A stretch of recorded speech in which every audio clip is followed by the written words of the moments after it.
Good morning class.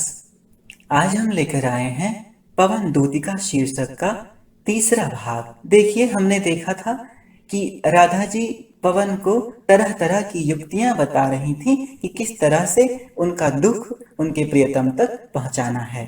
आइए इसी क्रम में आगे देखें। राधा जी पवन से कह रही हैं, जो कोई भी इस सदन में चित्र उद्यान का हो और हो प्राणी विपुल उसमें घूमते बावले से, तो जाके सन्निकट उसके और हिला के उसे भी देवात्मा को सुरति ब्रज के व्याकुलों की कराना।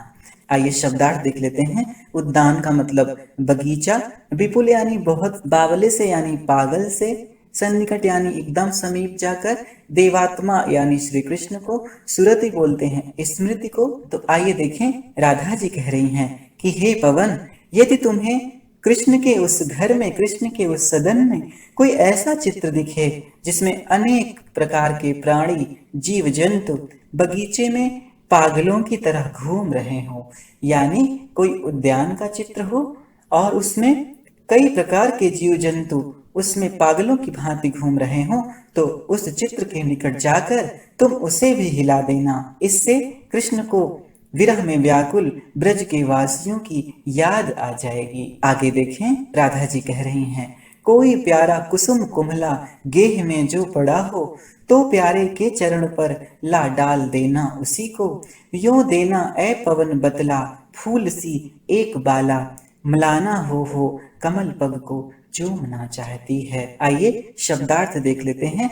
कुम्हला का मतलब है कांतिहीन, प्रभाहीन। फूल सी यानी फूल के समान, मलाना यानी उदास, कमल पग यानी कमल रूपी चरण। राधा जी पवन से कह रही हैं कि हे पवन, यदि श्री कृष्ण के उस सदन में तुम्हें कोई सुंदर सा मुरझाया हुआ फूल दिखे, तो उसको उड़ाकर सीधा लाकर उन मेरे प्रियतम के चरणों में डाल देना।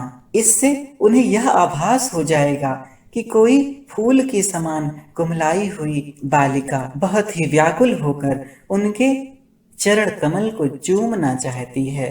अर्थात राधा जी कह रही हैं कि उस पुष्प को, जो मुरझाया हुआ सुंदर सा रहेगा, जब उड़ाकर तुम उसको श्री कृष्ण के चरणों में लाकर डालोगी, तो उनको ये ध्यान आ जाएगा, उनको ये आभास हो जाएगा कि कोई इसी पुष्प के समान बालिका है जो बड़ी व्याकुल है और आपके चरण कमल को चूमना चाहती है। आइए आगे देखें। जो प्यारे मंच उपवन या वाटिका में खड़े हों, छिद्रों में जा कोड़ित करना वेणुसा कीचकों को, यो होवेगी सुरति उनको सर्व गोपांगना की। जो है वंशी श्रवण रुचि से दीर्घ उत्कंठ होती। आइए शब्दार्थ देख लेते हैं। मंच यानी मनोहर, उपवन यानी बगीचा, कोड़ित का मतलब बजाना, वेड़ यानी बांसुरी के जैसा, कीचक यानी बांस, सूरत यानी स्मृति, गोपांगना यानी गोपिकाओं की। श्रवण रुचि का मतलब है श्रवण में रुचि लेना, श्रवण में आनंद लेना। दीर्घ उत्कंठ का मतलब होता है अत्यंत व्याकुल होकर, अत्यंत लालायित होकर। तो आइए देखें, राधा जी कह रही हैं कि हे पवन, यदि मेरे प्रियतम, यदि किसी सुंदर से मनोहर से उपवन में खड़े हों, तो तुम वहां के बांसों के छिद्रों में पहुंचकर उन्हें बांसुरी के सदृश बजा देना। यानी बांसुरी में मुंह से हवा फूंकने पर जिस प्रकार से सुंदर सा स्वर निकलता है, उसी प्रकार से हे पवन, तुम बांसों के छिद्रों में पहुंचकर उन्हें बांसुरी के समान बजाना। इससे उन्हें उनकी बांसुरी सुनने के लिए अत्यंत ही व्याकुल होती हुई गोपांगनाओं की याद आ जाएगी। अर्थात उन्हें ये याद आ जाएगा कि कभी मैं बांसुरी बजाता था, तो उस बांसुरी के स्वर से अत्यंत ही व्याकुल होकर गोपांगनाएं उनके पास दौड़ी चली आती थीं। आगे देखें। लाके फूले कमल दल को श्याम के सामने ही, थोड़ा थोड़ा विपुल जल में व्यग्र हो डुबाना। यो देना ए भगिनी जतला एक अम्भोज नेत्रा, आंखों को ही विरह विदुरा वार में बोरती है। आइए हम लोग थोड़ा सा शब्दार्थ देख लेते हैं। व्यग्र, व्यग्र का मतलब है व्याकुल। भगिनी बोलते हैं बहन को। जतला देना यानी बतला देना। अम्भोज नेत्रा यानी कमल के समान नेत्र वाली। विरह विधुरा यानी विरह से व्याकुल हुई स्त्री, वार यानी पानी, बोरना यानी डुबोना। राधा जी पवन से कह रही हैं कि हे पवन, मेरे प्रियतम के सामने ही खिले हुए कमल की पंखुड़ियों को व्याकुल होकर थोड़ा थोड़ा उसको जल में डुबोना।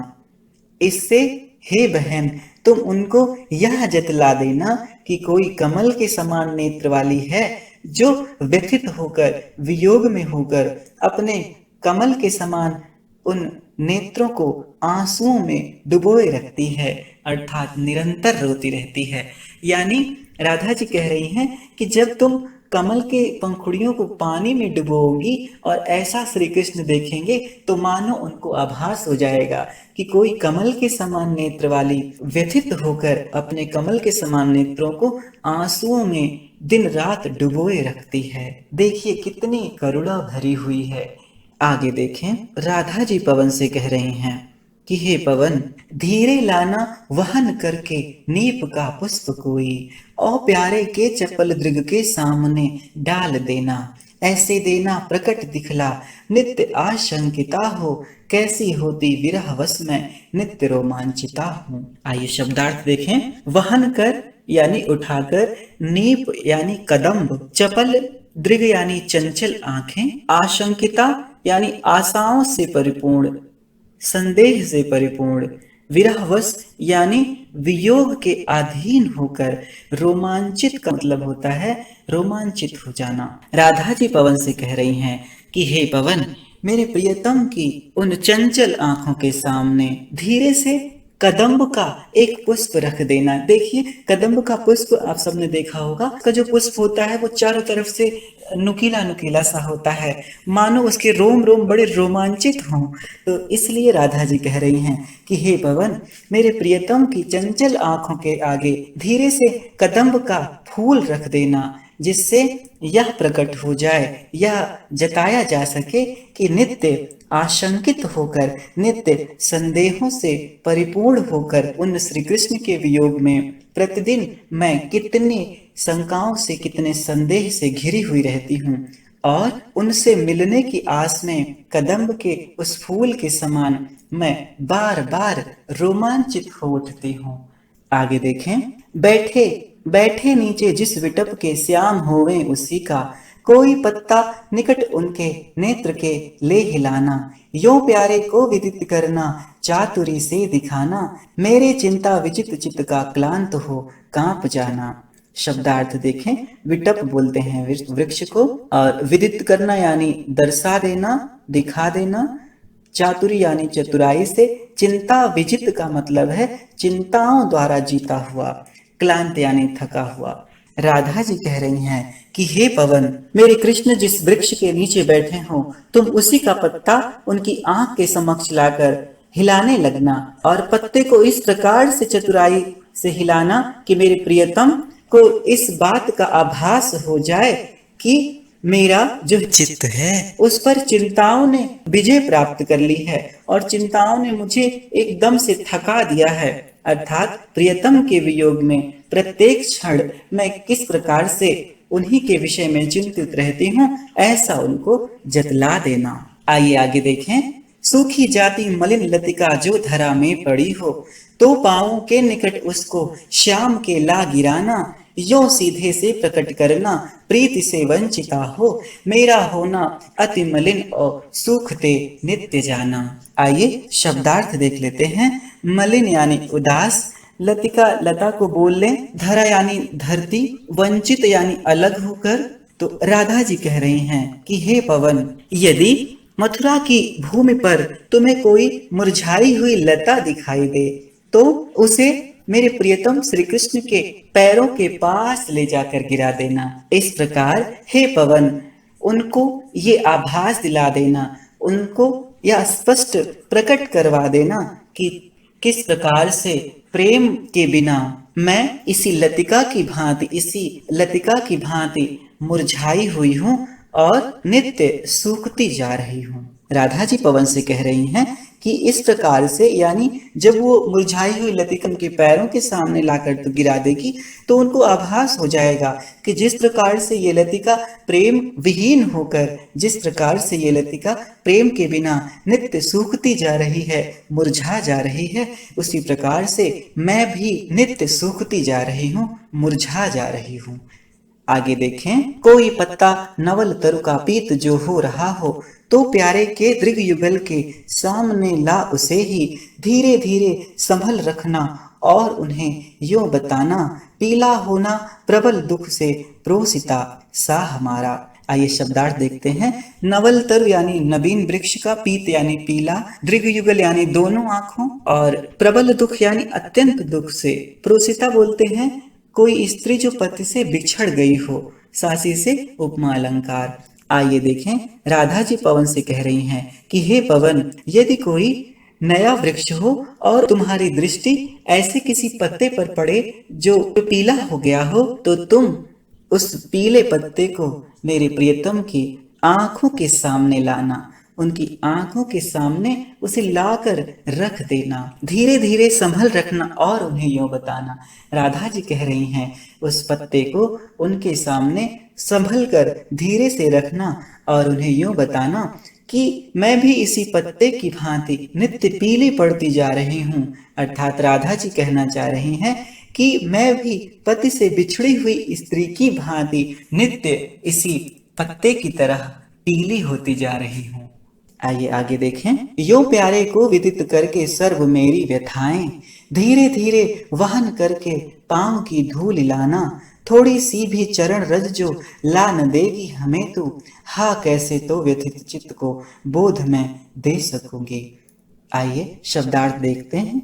विदित यानी अवगत कराना, सर्व यानी सभी, आप धूल ही बोल ले धूल को, और चरण रज यानी पैरों की धूल, व्यथित यानी व्याकुल। राधा जी उस पवन दूतिका से कह रही हैं कि हे पवन, मेरे द्वारा जो ये उपाय बताए गए हैं, इनके माध्यम से तू श्री कृष्ण के सामने मेरी सारी व्यथाएं रख देना, और हे पवन, आते समय उनके चरणों की धूल ले आना, उनके पांव की धूल वहन करके यानी लेकर, उनके चरणों की धूल लेकर आना, थोड़ी सी भी चरण रज जो ला न देगी हमें तो। राधा जी पवन से कह रही हैं कि हे पवन, यदि तू थोड़ी सी उनके चरणों की धूल भी लेकर नहीं आएगी तो मैं अपने दुखी मन को किस प्रकार से समझाऊंगी। आगे देखें, पूरी होवे न यदि तुझसे अन्य बातें हमारी, तो तू मेरी विनय इतनी मान ले और चली जा, छू के प्यारे कमल पग को प्यार के साथ आ, जी जाऊंगी हृदय तल में मैं तुझी को लगा के। थोड़ा शब्दार्थ जान लेते हैं। विनय का मतलब बिनती, कमल पग यानी कमल के समान चरण, हृदय तल यानी हृदय के अंतःतल में। राधा जी पवन से कह रही हैं कि हे पवन, यदि मेरे द्वारा बताए गए कार्य को तो पूरा ना कर सके तो कोई बात नहीं, परंतु मेरा एक काम जरूर करना, तू एक मेरी विनय मान ले और चली जा, और मेरे प्रियतम के कमल रूपी चरण को बहुत ही प्रेम से स्पर्श करके तू पुनः वापस चली आ। इससे चूंकि तू उनके चरणों को छूकर पुनः मेरे पास चली आएगी, तो हे पवन, मैं तुझे ही अपने हृदय तल में रख लूंगी, तुझे ही अपने हृदय तल में रख लूंगी। इससे मुझे ये आभास होगा कि मानो मैंने मेरे प्रियतम का स्पर्श कर लिया, अर्थात मैं तुझको ही हृदय से लगाकर स्वयं में अपने आप में नवीन जीवन का संचार करूंगी, स्वयं को जीवित रख सकूंगी। इस प्रकार से देखिए, हम लोगों ने पवन दूतिका शीर्षक के सभी अवतरणों की व्याख्या कर ली है। इसमें अगर आपको कोई प्रश्न इत्यादि पूछना हो तो आप नीचे कमेंट सेक्शन में पूछ सकते हैं। धन्यवाद।